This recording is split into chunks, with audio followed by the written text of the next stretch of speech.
Kayak di pesawat.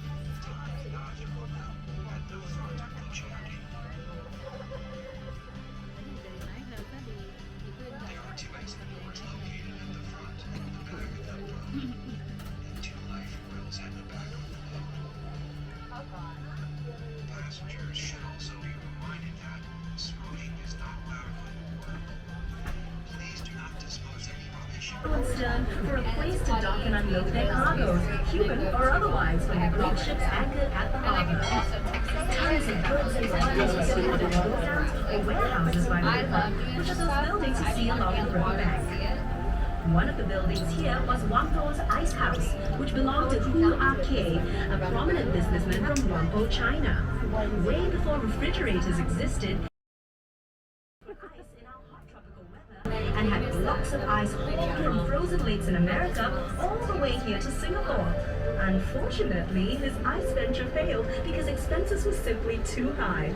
But much respect to the imaginative Mr. Hu for his daring attempt to keep Singaporeans cool.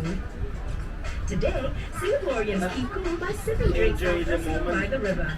As you can see, ClarkeQuay has been transformed into a different but no less bustling port of call. Everyone flocks here for food, fun, and riverside festivals. You may notice another bridge here. This one's called Reed Bridge, and it would seem yet street hawkers, warehouse laborers, and others from the largely Teochew Chinese community would gather here nightly to be entertained. The storyteller would start by talking about the day's news, then continue with riveting classic tales from ancient China. Each episode would last the duration of a blinking joystick, and the audience would pay just 1 cent in the 1940s and just 5 cents in the 1960s.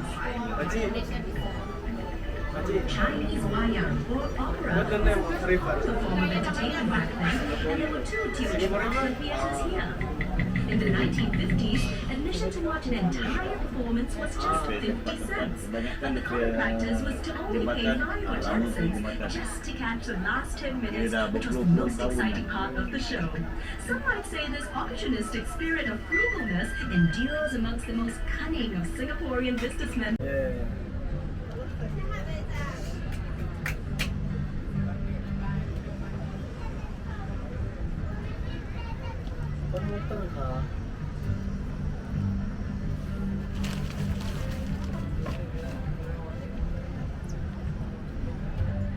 Iya, jadi kayak jadi hiburan untuk dulu bro.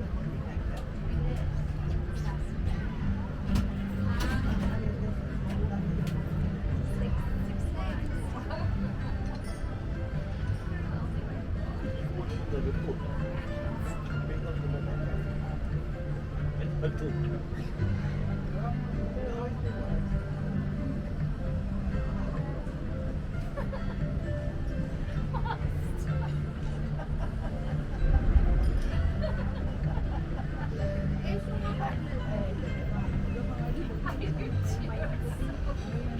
Village, a plague-infested squatters' colony which housed the seedy underbelly of opium dens, brothels, and secret societies. Addicts, ladies of the night, and gangsters jostled for space in this once dangerous, mysterious place. But today, the building Riverside Point sits on the historical foundations of that notorious village. No longer dangerous and seedy, but a delightful waterfront dining oasis that boasts its very own microbrewery. Perhaps you'd like to return by foot to explore all these fun possibilities.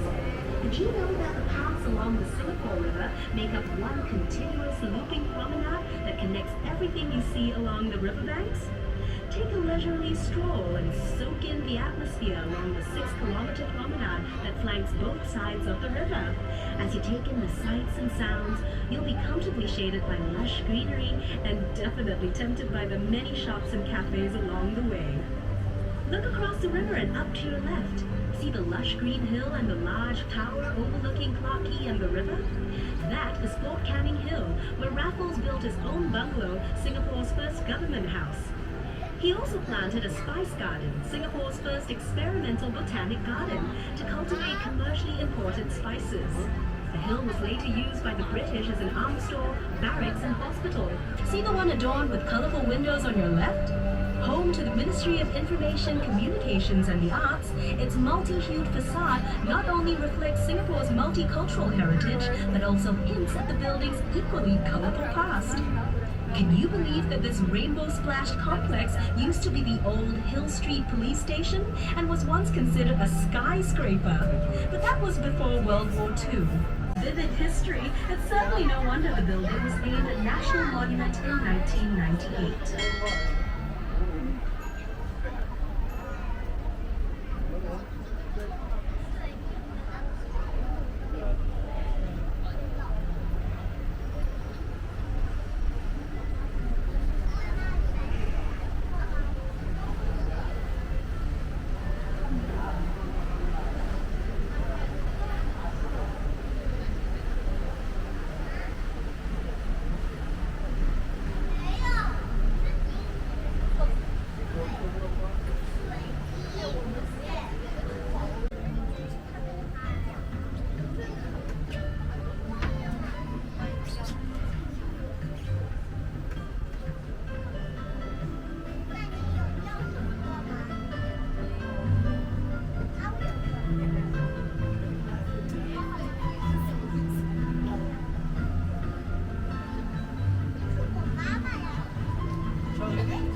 It is Boat Quay and its stretch of colorful, quaint shop houses. It was completed in 1842 and is Singapore's very first quay. At its peak in the 1860s, Boat Quay handled 3/4 of Singapore's total shipping business. The sheltered riverbanks made excellent loading and unloading places. Where once boats lined the water's edge, today the banks of Boat Quay are lined with shop houses turned into restaurants and pubs. The facades of the Boat Quay shop houses are well themed, and their unique architectural styles give the district a distinct flavor. Notice how the shop houses are of varying heights? Long ago, this signaled the owner's wealth. In other words, having pictures, so enjoy the 360-degree views and drink in Boat Quay's unique blend of traditional Asian values set against a modern and progressive backdrop. See how the shop houses form a charming contrast of Singapore's developing years against the skyline of a new Singapore. This truly is a uniquely Singapore sight. By the way, are you feeling hungry? Hawkers and their push carts used to line the riverbanks, selling local dishes that were cheap and delicious. A bowl of teochew porridge cost only 10 cents. You better go dining got its start in Singapore.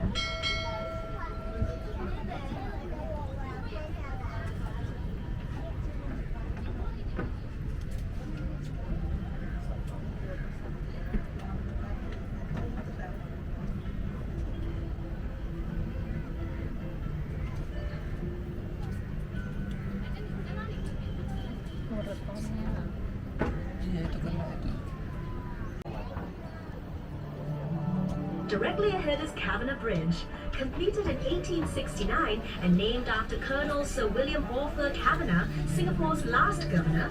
It's Singapore's only suspension bridge to have retained its intricate original form. They're actually incredibly lifelike bronze sculptures showing a scene from the river's past, where children would stand and wave cheekily from the houses. Very often they would take off all their clothes and jump in for a cool afternoon swim. Standing tall and majestic is the exclusive Fullerton Hotel, which blends the elegance of old world charm with every modern convenience. Built in 1928, lots of paper pushing went on there.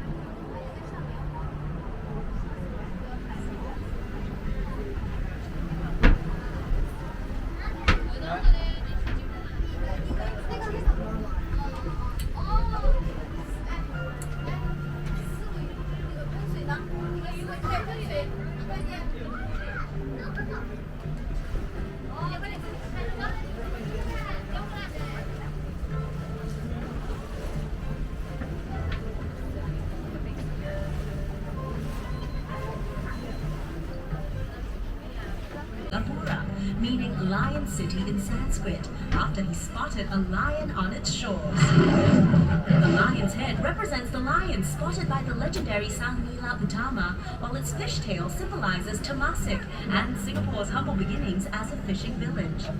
Measuring 8.6 meters high and weighing 70 tons, the Malayan sits on reclaimed land looking out to sea. She attracts millions of visitors a year who make the trip to Malayan Park to photograph this world-famous icon at her new home right here in scenic Marina Bay. Take a peek behind the Malayan and you'll see a baby Malayan. Believe it or not, its scales are made from pieces of... Right? MBS.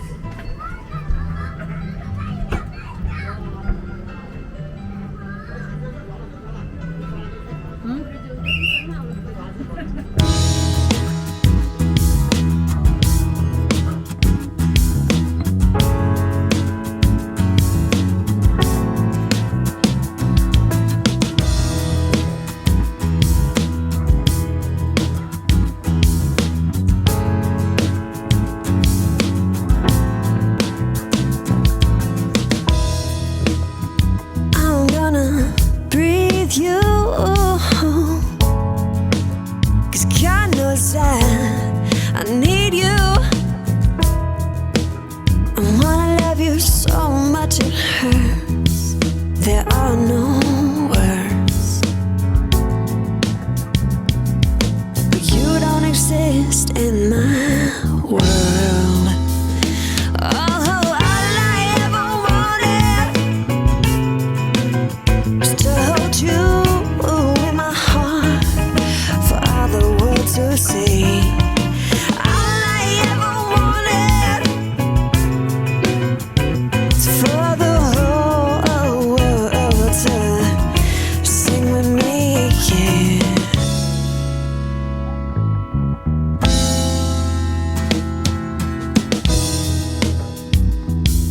Oh, there's plenty of room in our dimension for a little more love, comprehension. It don't matter if I'm talking about faith or peace or the human race. 'Cause at the end of the day, oh, my heart still breaks. 'Cause you don't exist in my world. Oh, all I ever wanted was to hold you in my heart for all the world to see. All I ever wanted was for the whole world to sing with me, yeah.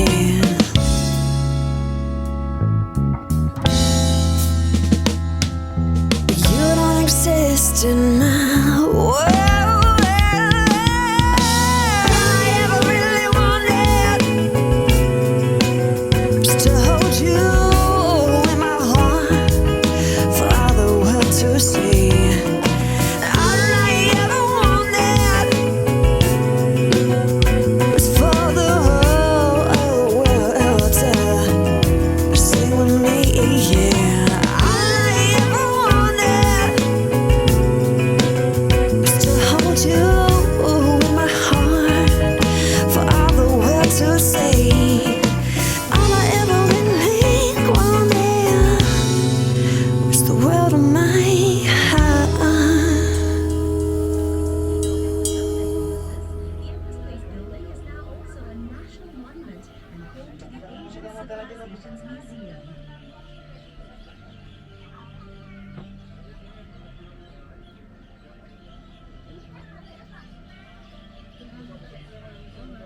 The Asian Civilizations Museum is a treasure trove of history and culture that will introduce you to the world of Asian traditions. The museum features over 1,600 treasured artifacts in 4 themed geographical zones and includes a Singapore River gallery dedicated to the history and people of our beloved river. Be sure to check it out for an even more Sorry. authentic picture of the things you've seen Asyik ada. on this river cruise. Baca.